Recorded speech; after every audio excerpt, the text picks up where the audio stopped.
Howdy, Mark Serbu, gun designer, gun nut.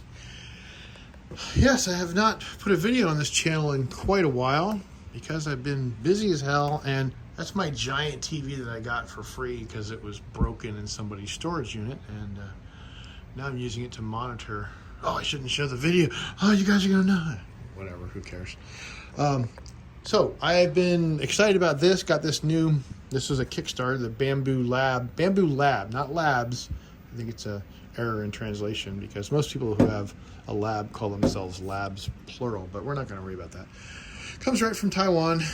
Really neat. I mean, I've got other 3D printers, and this thing is just hands off. You just send it files from your desk and just makes parts. And the first thing I made was this. This is out of PLA, and really neat. It's a little bit of a pain in the ass. I tried to sand it with something dirty, obviously, but getting the supports off there's a little bit of a pain in the butt. Not horrible. And this is black PLA. I just printed that yesterday. I got it in from Amazon after a couple days. This is really cool. This is really, I love this color, and this is ABS. Which is way stronger. The PLA is cool, it's biodegradable, yeah, well, but the nice thing about this is it's a lot higher temperature. Like the PLA, you can theoretically have it melt in your car. And I wanted to show you guys I haven't shown this much at all. This is the closed bolt, like that little shark fin looking thing there. It's actually changed from that, but this is the closed bolt GB22.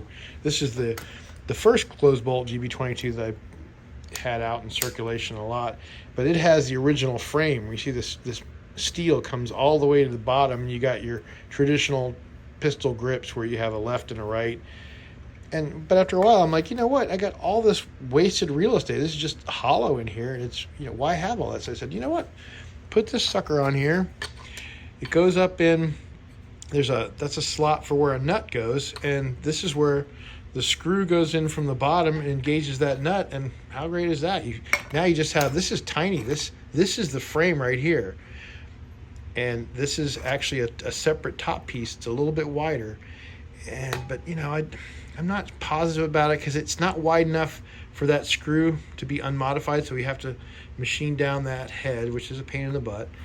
And plus it's welded. It's not as sexy as this. Doesn't this look, yes, I'm using sexy with guns. That's okay. Come on, focus, damn iPhone. But don't you think it looks cooler having these bumps? Doesn't it look kind of purposeful and industrial?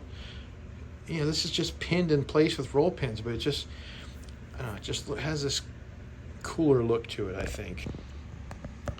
The video just dropped out for a second there. I touched some goddamn button. Okay, so it's just, and the reason I went from this idea to this welded idea is because this thing is kind of ambiguous, at least as far as the ATF goes, because it is just this front part. Can you put all the nomenclature and the serial number on the front part when it's pinned on? No, because if you take that off, then there goes your gun. So I engraved this with the information. Come on, focus.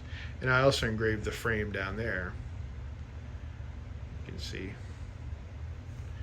God, I hate you, iPhone, every time.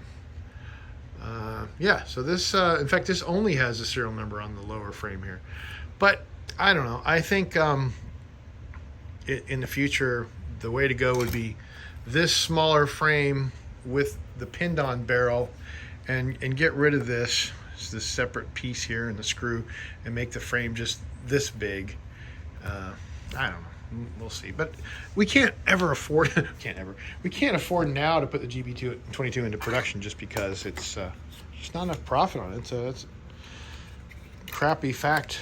It's a fact of life. You gotta put stuff out that makes you enough money to survive, and I don't think we could do it with this, because these things would be so cheap. You'd have to put out thousands and thousands of them every week, and it'd drive everybody nuts.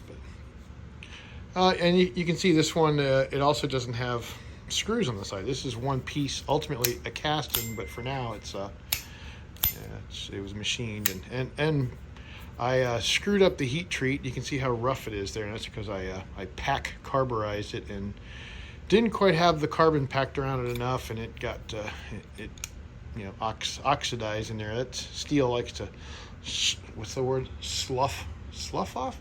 It's been a little while since I used that word. Anyway, it gets rid of a lot of carbon and crap. How does that sound? And then you end up with this really rough Royal Nonsuch kind of finish on here. Anyway, so I just wanted to give a quick update to, yes, my office is a mess and I don't care.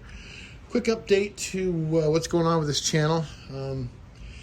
There's, I got enough subscribers, got enough viewing hours. Thank you very much, everyone.